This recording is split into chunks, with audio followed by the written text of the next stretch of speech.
Welcome back. അപ്പോൾ ഇന്നത്തെ video എന്ന് പറയുന്നത് ഇനി +1 പോകുന്ന എൻ്റെ ഫ്രണ്ട്സിന് വേണ്ടിയിട്ടാണ്. അതായത് SSLC കഴിഞ്ഞ് റിസൾട്ട് വെയിറ്റ് ചെയ്യാൻ വേണ്ടി നിൽക്കുന്ന സ്റ്റുഡൻസ് ഉണ്ടാവുമല്ലോ, അതായത് ഇനി +1 പോകുന്ന കുട്ടികൾ, അവർക്ക് വേണ്ടിയിട്ടാണ് ഇന്നത്തെ വീഡിയോ.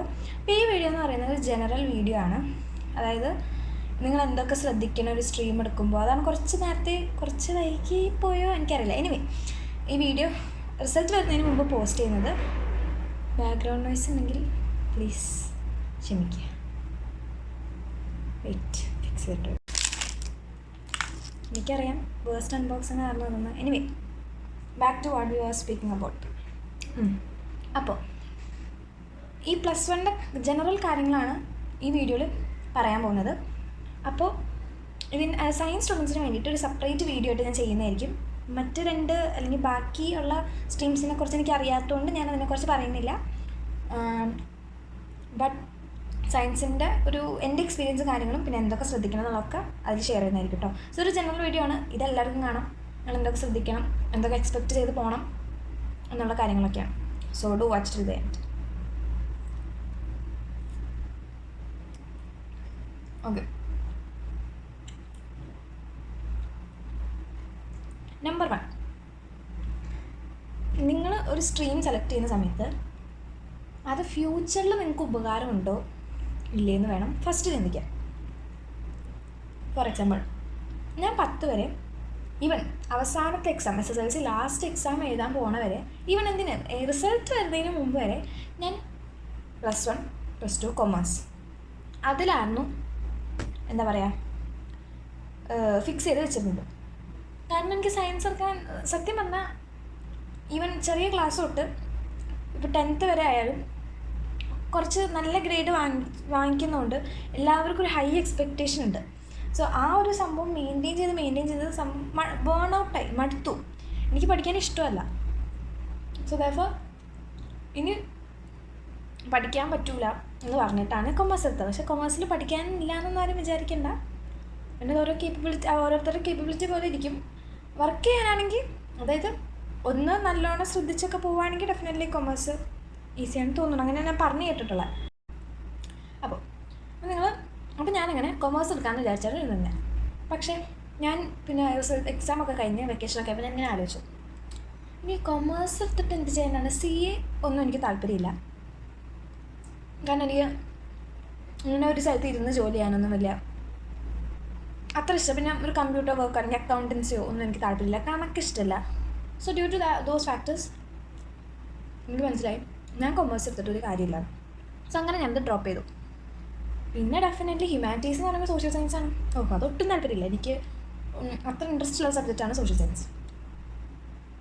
എന്തോ തിയറി ആണെങ്കിലും ഈ വർഷങ്ങളൊക്കെ ഓർത്ത് വെക്കാൻ ഭയങ്കര പാടാണ് എനിക്ക്. സോ ദാറ്റ്ഫോർ ഞാൻ വിചാരിച്ചു. പിന്നെ ജോഗ്രഫി, അപ്പോൾ ഞാൻ വിചാരിച്ചു ഓക്കെ, അപ്പോൾ ഹ്യൂമാനിറ്റീസ് വേണ്ട. പിന്നെ നമ്മുടെ ഉള്ളത് സയൻസ് ആണല്ലോ. സോ ഞാൻ സയൻസ് എടുത്തു. സയൻസ് എടുത്തു കഴിഞ്ഞാൽ പിന്നെ നമുക്ക് പല സ്ട്രീം എന്താ പറയുക കോഴ്സുകൾ എടുക്കാം. ഇൻ കേസ് എന്തെങ്കിലും നമുക്ക് ചാഞ്ചാട്ടം വന്നാൽ നമുക്ക് വേറെ ജോബ് ഓപ്പർച്യൂണിറ്റീസ് ഉണ്ട്. സോ ഞാൻ വിചാരിച്ചു സയൻസ് എടുക്കാമെന്ന്. അങ്ങനെയാണ് ഞാൻ സയൻസ് എടുത്തത്. ഓക്കെ, അപ്പോൾ നിങ്ങൾ എടുക്കുന്ന സ്ട്രീമിൽ നിങ്ങൾക്ക് ഫ്യൂച്ചറിൽ ഉപകാരം ഉണ്ടോ എന്ന് നോക്കാം, എന്നിട്ട് നിങ്ങളെടുക്കുക. ഓക്കെ, ആ വഴി കണക്ട് ചെയ്താണെങ്കിൽ നിങ്ങൾ ഫ്യൂച്ചറിലോട്ട് ഇങ്ങനെ കരിയർ പോകണമെങ്കിൽ വിഷയമില്ല. അതായത് കൊമേഴ്സ് എടുത്താൽ നിങ്ങൾ കൊമേഴ്സ് ബേസ്ഡ് ആയിട്ടുള്ള ജോബ്സിലാണ് പോകണമെങ്കിൽ ഇറ്റ്സ് ഓക്കെ. സയൻസ് ആണെങ്കിൽ ആ ബേസ്, അതായത് സയൻസ് എടുക്കുന്നവരിലും ഈ ഒരു പ്രശ്നം പറ്റാറുണ്ട്. അതായത് ഒരു പ്ലാനിങ് ഇല്ലാണ്ട് സയൻസ് എടുത്തിട്ട് 3G അവസ്ഥയാവുന്ന ആൾക്കാരുണ്ട്. ഓക്കെ, ഒരു കാര്യം ഉണ്ടായില്ല എന്ന് ചിന്തിക്കുന്ന ആൾക്കാരുണ്ട്. അപ്പോൾ പാടാണെന്നുള്ള കാര്യം അറിയായിരിക്കും. അപ്പോൾ ദെയർഫോർ എന്താ പറയുക, എന്തെങ്കിലും ഒരു എക്സാമിനൊക്കെ ഒന്ന് മാർക്ക് പറഞ്ഞാലോ എനിക്ക് പറ്റുന്നില്ല എന്ന് തോന്നിക്കഴിഞ്ഞാൽ അവരൊന്നും ചിന്തിക്കും വേണ്ടായിരുന്നു, ഒരു കാര്യം ഉണ്ടാവില്ല, എൻ്റെ കൊമേഴ്സോ ഹ്യൂമാനിറ്റീസോ എടുത്താൽ മതിയായിരുന്നു എന്ന് വിചാരിക്കും. അപ്പോൾ ഇത് ഡിസ്റ്റർബൻസ് ആവും. ഇതൊന്നും ഇപ്പോൾ തീർക്കട്ടെ. ഓക്കെ, സോ നിങ്ങൾ സ്വന്തമായിട്ടാണ് ഈ സ്ട്രീമിലോട്ട് വരുന്നതെങ്കിൽ, അത് നിങ്ങൾ ഏത് സ്ട്രീം ചൂസ് ചെയ്താലും സ്വന്തമായിട്ടാണ് ആ സ്ട്രീം എടുത്തെങ്കിൽ പിന്നെ ഞാൻ തന്നെ ചൂസ് ചെയ്തതാണ്, വേറെ വഴിയില്ല, പഠിക്കണമല്ലോ എങ്കിലും അങ്ങനെ വിചാരിച്ചെങ്കിലും പഠിക്കും. സോ ഒരിക്കലും നിങ്ങൾ ഒരു സ്ട്രീം ചൂസ് ചെയ്യുന്ന സമയത്ത് വേറെ ഒരാളുടെ ഒപ്പീനിയൻ കേട്ടിട്ട് സ്ട്രീം ചൂസ് ചെയ്യരുത്. ഒരുപാട് പേര് പറയും സയൻസ് എടുക്കുക അല്ലെങ്കിൽ കൊമേഴ്സ് എടുക്കുക എന്ന് പറയും. നിങ്ങൾക്ക് ഇൻട്രസ്റ്റ് ഉള്ളത് മാത്രം എടുത്താൽ മതി, എന്നാലാണ് എന്താ പറയുക അതിൽ കാര്യം ഉണ്ടാവുള്ളൂ എന്ന് പറയും. അതായത് ഇപ്പോൾ ഇന്ന സ്ട്രീമിനാണ് കൂടുതൽ ഓപ്പർച്യൂണിറ്റീസ് ഉള്ളത് അങ്ങനെയൊക്കെ പറയും. പക്ഷേ നിങ്ങൾക്ക് താല്പര്യം, നിങ്ങൾക്കൊരു ഡെഫിനറ്റ് പ്ലാൻ ഉണ്ടെങ്കിൽ ഡെഫിനറ്റ്ലി അതിൽ തന്നെ പോവാം. അതായത് കൊമേഴ്സ് ആണെങ്കിൽ അല്ലെങ്കിൽ സയൻസ് ആണെങ്കിൽ അതെടുത്തിട്ട് നെക്സ്റ്റ് സ്റ്റെപ്പ് എന്താണെന്ന് ക്ലിയർ ആണെങ്കിൽ ഡെഫിനറ്റ്ലി പോവാം. പിന്നെ സെക്കൻഡ് കാര്യം, നല്ലവണ്ണം സ്ട്രീമിനെ കുറിച്ച് നിങ്ങൾ ഏത് സ്ട്രീമാണ് ചൂസ് ചെയ്ത് അതിനെക്കുറിച്ച് അന്വേഷിക്കുക. അതിപ്പോൾ സയൻസ് ആയിക്കോട്ടെ, കൊമേഴ്സ് ആയിക്കോട്ടെ, ഹ്യൂമാനിറ്റീസ് ആയിക്കോട്ടെ. അതായത് ടെക്സ്റ്റൊക്കെ വാങ്ങിച്ചൊന്ന് മറിച്ച് നോക്കുക. എനിക്ക് തോന്നുന്നു ഇപ്രാവശ്യം ടെക്സ്റ്റ് മാറുകയാണെന്ന് തോന്നുന്നു. ബട്ട് സ്റ്റിൽ എന്തൊക്കെയാണ് പുതിയ അപ്ഡേഷൻസ് കാര്യങ്ങളെന്നൊക്കെ നോക്കുക, എന്തൊക്കെ ടോപ്പിക്സ് ആണ് ഉള്ളതെന്ന് നോക്കുക. പിന്നെ ഒരുപാട് പേരോട് ചോദിക്കാം. ഓക്കെ, ഒരാൾ മാത്രമല്ല, 1-2 പേരുടെ പ്രത്യേകിച്ച് നിങ്ങളുടെ വൈബെന്ന് തോന്നുന്ന ആൾക്കാർ അല്ലെങ്കിൽ നിങ്ങളുടെ കേപ്പബിലിറ്റീസ് പോലെയുള്ള എന്ന് തോന്നുന്ന ആൾക്കാരോട് ചോദിക്കുക. എങ്ങനെയുണ്ട് സ്ട്രീം, ടഫാണോ, അല്ലെങ്കിൽ എന്തൊക്കെയാണ് ചെയ്യേണ്ടത്, അതുപോലെ ഒരുപാട് പേരോട് ഇങ്ങനെ സംസാരിക്കുക, അവരോട് ചോദിക്കുക എങ്ങനെയാണ് എക്സാംസ് ഹാൻഡിൽ ചെയ്തതെന്നൊക്കെ ചോദിക്കുക. ഓക്കെ, അപ്പോൾ അവർ കുറച്ച് ടിപ്സും കാര്യങ്ങളൊക്കെ പറഞ്ഞാലും പ്രത്യേകിച്ച് എന്താ പറയുക, ചോദിക്കുന്ന സമയത്ത് +1കാരോട് തന്നെ ചോദിക്കുക, അല്ലെങ്കിൽ +2കാരോട് തന്നെ ചോദിക്കുക. ഓക്കെ, അല്ലാതെ നിങ്ങളുടെ ഇപ്പോൾ 10th പഠിക്കുന്ന ആളോടോ അല്ലെങ്കിൽ ഇപ്പോൾ അതായത് ഈ വർഷം പഠിച്ചു പോയ ആൾക്കാരോട് തന്നെ ചോദിക്കാൻ നോക്കുക. കാരണം പലർക്കും പല എക്സ്പീരിയൻസ് ആയിരിക്കും, പല രീതിയിലാണ് ഓരോ വർഷം എക്സാം പോകുന്നത്, പല രീതിയിലാണ്. ഇപ്രാവശ്യത്തെ എക്സാം എന്ന് പറയുന്നത് ഇപ്പോൾ +1കാർക്ക് ഭയങ്കര പാടായിരുന്നു, ടഫായിരുന്നു അവരുടെ വെച്ച് നോക്കുമ്പോൾ. +2കാർക്ക് അതിലും പാടായതുകൊണ്ട് ഇത് വെച്ച് അവരുടെ നോക്കുമ്പോൾ അവർക്ക് +1 എക്സാം എളുപ്പമാണെന്ന് തോന്നിയിട്ടുണ്ടാവും. അപ്പോൾ അതൊക്കെ +1കാരോട് തന്നെ ചോദിച്ചോ, അല്ലെങ്കിൽ +2കാരോട് ആരാന്ന് വെച്ചാൽ നിങ്ങൾ ചോദിച്ച് അറിഞ്ഞിരിക്കുക. പിന്നെ ഇടയ്ക്ക് ബുക്കൊക്കെ ഇതേപോലെ ഒന്ന് തുറന്ന് നോക്കുക. ടെക്സ്റ്റ് ബുക്സൊക്കെ എനിക്ക് തോന്നുന്നു ടെക്സ്റ്റ് മാറുന്നുണ്ടെന്ന് തോന്നുന്നു. ബട്ട് അപ്പോൾ അതാണ് സെക്കൻഡ് നിങ്ങൾ ചെയ്യേണ്ട കാര്യം. പിന്നെ അത് കഴിഞ്ഞിട്ട് അടുത്ത് നിങ്ങൾ ചെയ്യേണ്ട കാര്യം എന്താണെന്ന് വെച്ചാൽ, നിങ്ങൾ എന്താ പറയുക സ്ട്രീമുകൾ സ്കൂളുകൾ നോക്കുക. അതായത് പല സ്കൂളിൽ എന്താ പറയുക, ഒരു സ്കൂളിൽ തന്നെ എല്ലാ സ്ട്രീംസും ഉണ്ടാവണമെന്നില്ല. ഫോർ എക്സാമ്പിൾ ഞങ്ങളുടെ സ്കൂളിലാണെങ്കിൽ ഹ്യൂമാനിറ്റീസ് ഇല്ല. സയൻസ് സബ്ജക്ട്സ് ഉണ്ട്, കമ്പ്യൂട്ടർ ബയോ ഉണ്ട് വിത്ത് മാത്സ്, പിന്നെ കൊമേഴ്സും ഉണ്ട്. കൊമേഴ്സ് വിത്ത് കമ്പ്യൂട്ടർ സയൻസ് ആണെന്ന് തോന്നുന്നു. പല കോമ്പിനേഷൻസ് ഉണ്ട്. ഈ കോമ്പിനേഷൻസ് അറിഞ്ഞിരിക്കുക. അതായത് ചിലവർ കുറച്ച് ദൂരെ പോയി പഠിക്കുന്നവരൊക്കെ ഉണ്ട്. അപ്പോൾ അവർക്ക് കുറച്ചും കൂടി ആ ഒരു ഏരിയ, നിങ്ങൾക്ക് ഇത്ര ഏരിയ വരെ നിങ്ങൾക്ക് ട്രാവൽ ചെയ്യാമെന്നുണ്ടാവുമല്ലോ, ഇത്ര ഏരിയ വരെ നിങ്ങൾ വിചാരിച്ചിട്ടുണ്ടാവും. അപ്പോൾ ആ ഏരിയേൻ്റെ അകത്തുള്ള പല സ്കൂളിൽ പല കോമ്പിനേഷൻസ് ഉണ്ടാകും. അതായത് ചില സ്കൂളിൽ മാത്രമാണ് കൊമേഴ്സ് വിത്ത് മാത്സ് ഉള്ളത്, ചില സ്കൂളിൽ കൊമേഴ്സ് വിത്ത് കമ്പ്യൂട്ടർ സയൻസ് ആണ് ഞാൻ കൂടുതൽ കണ്ടിട്ടുള്ളത്. ചിലയിടത്ത് ബയോ മാത്രമുണ്ട്, അതായത് മാത്സ് എടുക്കാതെ ബയോ മാത്രം ആയിട്ട് ഉള്ള കോമ്പിനേഷൻസ് ഉണ്ട്. അപ്പോൾ പല സ്ഥലങ്ങളിലും പലത് കണ്ടിട്ടുണ്ട്. അപ്പോൾ അതൊക്കെ നിങ്ങൾ അന്വേഷിക്കുക. അങ്ങനെ ഒരുപാട് ഞാൻ തന്നെ അറിയുന്നത്, ഞാൻ ബയോമാത്സ് ഒക്കെ എടുത്ത് കഴിഞ്ഞിട്ടാണ് ഓക്കെ ബയോ എന്ന് പറയുന്നൊരു സ്ട്രീം ഉണ്ടല്ലേ എന്ന് ഞാൻ അറിയുന്നത്. അപ്പോൾ കുറേ നമ്മൾ അറിയില്ല. പക്ഷേ എൻ്റെ ഒരു ഒപ്പീനിയൻ പറയുകയാണെങ്കിൽ മാത്സ് എടുക്കുന്നത് എപ്പോഴും നല്ലതാണ്.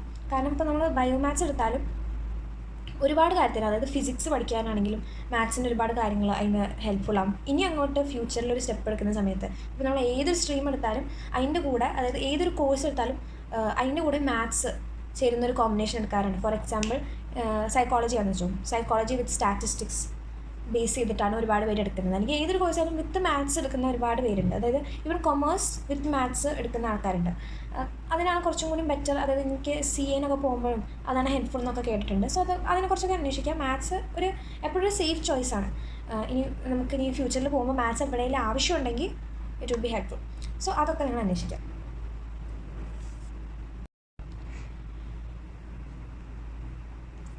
ഇനി +1 ക്ലാസ്സസിനെ കുറിച്ച് പറയാം. അതായത് +1 ക്ലാസ്സസ് ഫസ്റ്റ് ഓഫ് ഓൾ പെട്ടെന്ന് പോകും. സോ അതുകൊണ്ട് ഒന്നും മിസ് ഔട്ട് ചെയ്യാണ്ടിരിക്കാൻ നോക്കുക. അതായത് പഠിത്തം മാത്രം അല്ല, അതായത് +2 നമ്മൾ ഒന്നും കൂടി ഒതുങ്ങും, അല്ലെങ്കിൽ സ്കൂളുകാരെന്ന് ചെറുതായിട്ടൊന്ന് ഒതുക്കും. കാരണം അവർ കുറച്ചൊരു സ്റ്റഡീസിൽ ഫോക്കസ് ചെയ്യും. ഇപ്പോൾ +1 മാത്രം നമുക്ക് എക്സ്പീരിയൻസ് ചെയ്യാൻ പറ്റുന്ന, അതായത് ഫ്രഷേഴ്സ് ഡേ ഉണ്ടാവും, പിന്നെ അതുപോലെ തന്നെ ചില ഫുഡ് ഫെസ്റ്റ് അല്ലെങ്കിൽ എന്തെങ്കിലും ഫെസ്റ്റൊക്കെ നടത്തുന്നത് +1 പിള്ളേരാണ്. അതിലൊക്കെ മാക്സിമം പാർട്ടിസിപ്പേറ്റ് ചെയ്യാൻ നോക്കുക. കാരണം +2 ആയിക്കഴിഞ്ഞാൽ ചിലപ്പോൾ അതിലൊന്നും നമുക്ക് ഫോക്കസ് ചെയ്യാൻ പറ്റില്ല. സോ അത് ഞാൻ സ്റ്റഡി ടിപ്പായിട്ട് അല്ലെങ്കിൽ അങ്ങനെയൊന്നും പറയുന്നില്ല, എന്നാലും അതൊന്നും മിസ് ഔട്ട് ചെയ്യാണ്ടിരിക്കുക. അതൊക്കെ നമുക്ക് ഒറ്റ പ്രാവശ്യം എക്സ്പീരിയൻസ് ചെയ്യാൻ പറ്റുന്ന സംഭവങ്ങളല്ലോ. അപ്പോൾ അതിൽ നിന്നൊന്നും മാറി നിൽക്കണ്ട, അതിനും ടൈം സ്പെൻഡ് ചെയ്യാം. പിന്നെ +1 ഇതേപോലെ പെട്ടെന്ന് ടൈം പോവും. 10 ഒരുപാട് പേർക്ക് അങ്ങനെയൊക്കെ. +1 എന്ന് പറയുമ്പോൾ എപ്പോഴും നമ്മൾ എൻഗേജ്ഡാണ്. പ്രത്യേകിച്ച് സയൻസിൽ ഒരു ഫ്രീ പീരീഡ് കിട്ടുക എന്നൊക്കെ പറയുന്നത് നമ്മൾ കണ്ണിൽ എണ്ണ വെച്ച് കാത്തിരിക്കണം. അങ്ങനെയൊക്കെയാണ് നമുക്കൊരു ഫ്രീ പീരീഡ് കിട്ടുന്നത്. അപ്പോൾ അതിനെക്കുറിച്ച് ഡീറ്റെയിൽ ആയിട്ട് ഞാൻ വേറൊരു വീഡിയോയിൽ പറയാം. ബട്ട് ഇതേപോലെ ഭയങ്കര റെയറായിട്ടൊക്കെ നമുക്ക് ഫ്രീ പീരീഡ് കിട്ടുന്നത്. കാരണം നമ്മൾ ഫുൾ ടൈം അതുകൊണ്ട് എൻഗേജ്ഡാണ്. എപ്പോഴും ടീച്ചർമാർ എല്ലാ ക്ലാസ്സിലും വരുന്നു, ടീച്ചർമാർ ക്ലാസ് ഫ്രീ ഉണ്ടോ നോക്കി വരുന്നു.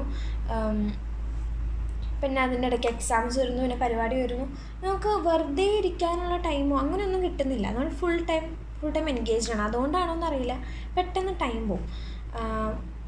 അപ്പോൾ അത് നിങ്ങൾ വിചാരിക്കുന്നതിനേക്കാളും പെട്ടെന്ന് ടൈം പോകും. അപ്പോൾ എല്ലാ മൊമെൻറ്റ്സും എന്താ പറയുക, എക്സ്പീരിയൻസ് ചെയ്ത് തന്നെ പോവാം. പിന്നെ +1 സ്റ്റഡി മെത്തേഡ് എന്ന് പറയുന്നത് നമ്മൾ 10 പഠിച്ചതിനേക്കാളും ഡിഫറെൻറ്റാണ്. അതായത് അതിപ്പോൾ എല്ലാ സ്ട്രീമും എനിക്ക് തോന്നുന്നു അങ്ങനെ തന്നെയാണെന്ന് തോന്നുന്നു. ഞങ്ങൾക്കിപ്പോൾ നോട്ട്സ് എഴുതൽ ഇല്ല. മാത്സിനുണ്ട്. ഇനി വല്ല ടീച്ചർമാർ അവരുടെ പേഴ്സണൽ പ്രിഫറൻസിനാണെങ്കിൽ അങ്ങനെ ഉണ്ടാവും കേട്ടോ. പക്ഷെ ജനറലി നോട്ട്സ് ഇല്ല, കുറവാണ്. പിന്നെ മാത്സിനുണ്ടാവും, ഇംഗ്ലീഷിന് തന്നെ കുറവാണ്.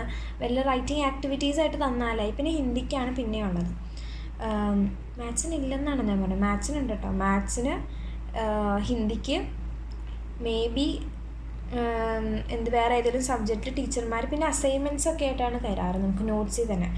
അപ്പോൾ ഇങ്ങനെയൊക്കെയാണ് നോട്ട്സ്. പിന്നെ അപ്പോൾ നമ്മൾ എങ്ങനെയാണ് പഠിക്കുന്നത്? അപ്പോൾ നമ്മൾ വെച്ചാൽ ഓക്കെ ടെക്സ്റ്റ് ആയിരിക്കുന്നു. ടെക്സ്റ്റും കുറവാണ്. സംഭവം എന്ന് വെച്ചാൽ നമ്മുടെ 10ൽ നമ്മുടെ ടെക്സ്റ്റിൻ്റെ തിക്നെസ്സും +1 ടെക്സ്റ്റിൻ്റെ തിക്നെസ്സും കൂടി കമ്പയർ ചെയ്ത് നോക്കിക്കഴിഞ്ഞാൽ നല്ല ഡിഫറൻസ് ഉണ്ട്. അതായത് ഈ ഒരു ബുക്കിൻ്റെ അല്ലെങ്കിൽ ഈ ഒരു ബുക്കിൻ്റെ ഒക്കെ തിക്നെസ്സാണ് ഒരു ടെക്സ്റ്റ് ബുക്ക് എന്ന് പറയുന്നത്. ഓക്കെ, അതിൻ്റെ ചില കെമിസ്ട്രി ആണോ ഫിസിക്സ് ആണോ, രണ്ടിലുണ്ടെന്ന് 2 പാർട്സായിട്ടൊക്കെ ഉണ്ട്. അപ്പോൾ ഇതൊന്നും നമ്മൾ സ്ഥിരം ക്ലാസ്സിലൊന്നും കൊണ്ടുപോയി നോക്കാറില്ല. ചിലതിൽ ഞാനുൾപ്പെടെ പല സബ്ജക്റ്റിൻ്റെ ബുക്ക് ടെക്സ്റ്റ് തുറന്നിട്ട് പോലും ഇല്ല. കാരണം ടെക്സ്റ്റിൽ തന്നെ ഇഷ്ടംപോലെ കാര്യങ്ങളുണ്ട്, അതിലെല്ലാം നമ്മൾ പഠിക്കില്ല. അതായത് നമ്മൾ ഇമ്പോർട്ടൻറ്റ് പോർഷൻസ് ആണല്ലോ മെയിനായിട്ട് ഫോക്കസ് ചെയ്ത് പഠിക്കുക. അത് ഇപ്രാവശ്യം പക്ഷേ +1കാർക്കൊന്ന് പണിയായി. സംഭവം നമ്മൾ കുറേ വർഷങ്ങൾ ഒരേ ടൈപ്പ് മോഡൽ ക്വസ്റ്റ്യൻസ് വന്നുകൊണ്ട് അതിന് ഇമ്പോർട്ടൻസ് കൊടുത്ത് പഠിച്ചുകൊണ്ട് വേറൊരു മോഡൽ പേപ്പർ ഇട്ടപ്പോൾ അതൊരു പ്രശ്നമായി. അത് നിങ്ങൾ റിപ്പീറ്റ് ചെയ്യാണ്ടിരിക്കുക. NCERT ടെക്സ്റ്റ് തന്നെ നല്ലോണം പോകട്ടോ. അപ്പോൾ ടെക്സ്റ്റ് നോക്കൽ കുറവാണ്. അപ്പം നമ്മൾ ചെയ്യുന്നത് എങ്ങനെയാണെന്ന് വെച്ചാൽ, ഈ സ്പൂൺ ഫീഡിങ് മെത്തേഡ് ഉണ്ടല്ലോ, അത് നമുക്ക് ഫസ്റ്റ് ഒരു ഇത്തിരി അൺകംഫർട്ടബിലിറ്റി തോന്നും. അപ്പോൾ ഇതെങ്ങനെയാണ് പഠിക്കുക എന്നൊക്കെ തോന്നും. പക്ഷേ അത് കുറച്ച് കഴിയുമ്പോൾ ശീലമായിക്കോളും. ആ ഒരു മെത്തേഡ്, സ്പൂൺ ഫീഡിങ് മെത്തേഡ് ഇല്ല. നമ്മൾ തന്നെ ഒന്നില്ലെങ്കിൽ നോട്ട്സ് പ്രിപ്പയർ ചെയ്ത്, അല്ലെങ്കിൽ അതായത് നമുക്ക് ഈ ഗൂഗിളിൽ നിന്നൊക്കെ നമുക്ക് നോട്ട്സ് കിട്ടുമല്ലോ. അല്ലെങ്കിൽ ടീച്ചർമാർ തന്നെ നമുക്ക് പ്രിൻ്റബിൾ നോട്ട്സ് അല്ലെങ്കിൽ പ്രിൻ്റഡ് നോട്ട്സ് തരും. അല്ലെങ്കിൽ ഒരു പ്രിൻ്റബിൾ നോട്ട്സ് ഇങ്ങനെ PDF ആയിട്ട് നമുക്ക് അയച്ചു തരും.